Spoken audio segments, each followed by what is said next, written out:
The BBC has obtained rare footage from inside China's secretive system of mass incarceration in the far western region of Xinjiang. In a self-shot video, a former fashion model who is from the Uighur ethnic group can be seen handcuffed to a bed.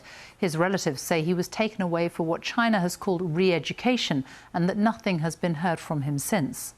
The Uighurs are Muslim from the Central Asian region. The majority of them live in China's autonomous Xinjiang region. Current estimates suggest there are around 10 million Uighurs living there.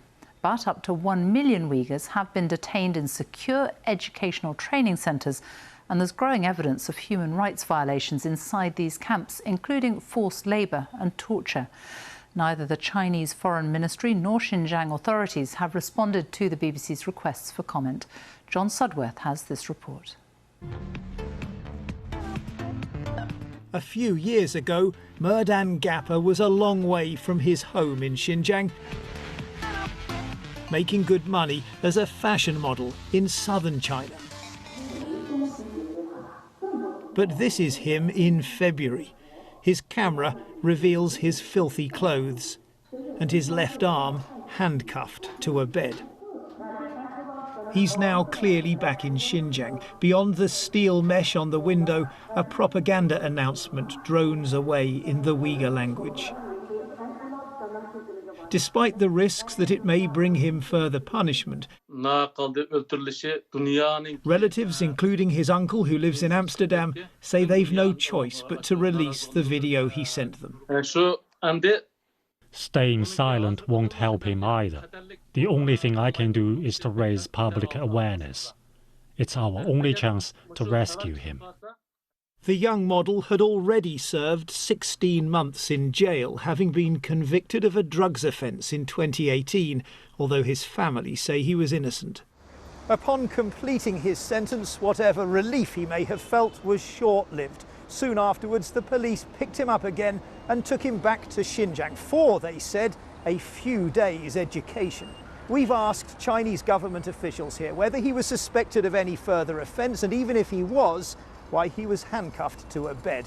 We've received no response. China has built a vast network of highly secure facilities across Xinjiang, some of which we were shown as part of its efforts to convince the world that they're schools for combating extremism, not camps. But last year, under intense international criticism, it said they were being closed. The texts Merdan Gappa sent along with his video clearly suggest otherwise. 50 to 60 people were locked in a small room, he writes. All had sacks on their heads and handcuffs and shackles. Elsewhere he could hear the sounds of torture.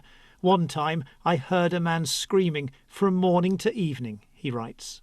His first-hand description of the police holding cell is very, very vivid. He writes in very, very good Chinese, and it gives us a lot of detail and, frankly, a lot of horrific detail about the way in which these people are treated. So it is quite a rare source. In the end, it was the virus that allowed him to get word out from this secretive system. With a slightly high temperature, he was moved to this isolation cell as a precaution and given access to personal belongings which, unknown to his guards, contained his phone. But as suddenly as they began, the messages stopped. He's not been heard from since. Sophie, this is just one man's account, and it's difficult to fully verify, of course, although, as you heard there, experts suggest much of it rings true, and no wonder. China has built a huge capacity for detaining people in Xinjiang in recent years. The trouble is that information about it is now almost impossible to gather, which is why these text messages are so important, with that chilling detail about these 50 or 60 people hooded and shackled, huddled in that police cell and eventually bussed off somewhere else, suggesting that the system of control, coercion and incarceration of Uyghurs continues, albeit perhaps even more hidden than before. John Sudworth in Beijing, thank you.